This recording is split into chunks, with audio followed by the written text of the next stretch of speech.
As civil society organizations in Zimbabwe, we would like to implore the government of Zimbabwe to immediately and unconditionally release the incarcerated leaders of NAVUZ and their members. We are deeply concerned by their continued incarceration, since in our view, they are merely desperate Zimbabweans trying to make a living in a country with the highest unemployment rate that has been caused by a failed economy.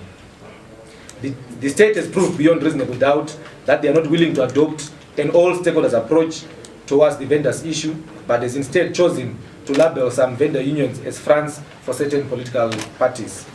As evidence of this, the state-controlled media has been on a rampage, publishing unsubstantiated stories of the NAVUZ leaders being fronts of certain Western nations.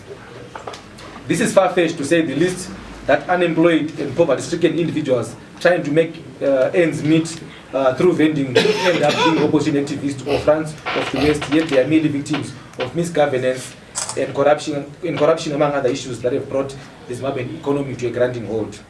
From the onset, the state was never considering dialogue and engagement with the vending entrepreneurs, and has thus tried to engage the services of the Joint Operations Command against defenseless vendors. JOC is on record threatening to deal with the vendor union leaders and their members. We are fighting for their freedom in terms of trying to secure bail at the High Court. That's where our efforts are. We are also representing vendors in terms of informal traders, in terms of addressing those whose rights have been violated, confiscation of their property. But the bottom line is that this points to a failed government approach in Zimbabwe, the resort to force, the resort to confiscation, the resort to the demolition of people's housing structures. I think goes against the Constitution of Zimbabwe, Section 74 particularly. The courts have pronounced time and again that the government, whoever intends to demolish people's houses or people, needs to secure a court order. This has not been done. So we are tired of the illegal actions of the local authorities in Zimbabwe in continuing to violate fundamental rights of Zimbabweans. The government of Zimbabwe in particular has beyond doubt now proven to be unrepentant, as we have witnessed in the past few years. 10 years ago, I think from the 15th of May, when we witnessed the demolitions of structures that left close to 700,000 people homeless, and these people also lost their livelihoods.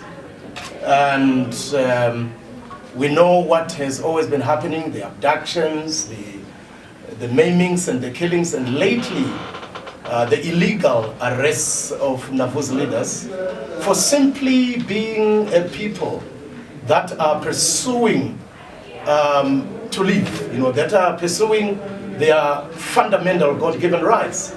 And of the Supreme Court, which came on Friday, it's likely that all of us will be joining that group of vendors. Those who have got houses, be assured that if you rely on subletting rentals, who is going to be paying your rentals if everyone has been dismissed?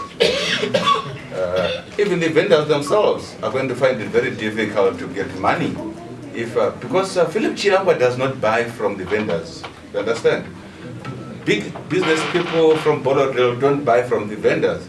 It is the poor workers who buy from the vendors as they flock to the 4th Street commuter buses rushing back home. And these people are being kicked out of their jobs as we speak today. So it's a catastrophic situation we are facing as a country. And I think it's a time that we bring our focus on this, how best we can support each other and challenge the authorities and when they pursue the hard-handedness they are doing to our colleagues who are incarcerated now. As the Harare Metropolitan Residents Forum will not allow a situation where the Harare Metropolitan Province will be used as a litmus test in as far as the government at any given moment tries to unleash whether it's terror or violence to its citizens. it then uses Harare as a launch pad. And as residents, will not allow such a situation to continue. We are going to mobilize and organize ourselves and make sure that we fight against such without fear or favor. We can relax as civics and say, at the moment, the issue is for vendors alone or informal traders alone. But believe you me, the train is coming. Harare City Council is planning to demolish houses. A massive plan is actually underway. As we speak, 36 houses have been destroyed in Harare, and we need to act. So as residents, we are actually offering solidarity to the NAVUZ leaders and the vendors that are incarcerated, and we are going to participate in numbers in terms of all the actions that are organized by their leaders. Our bereavement must not be mistaken for submission to this unjust cause being perpetrated by the authorities.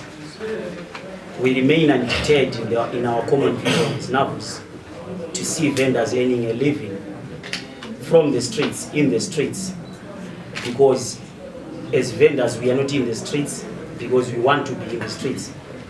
We are in the streets because the economy has forced us into the streets.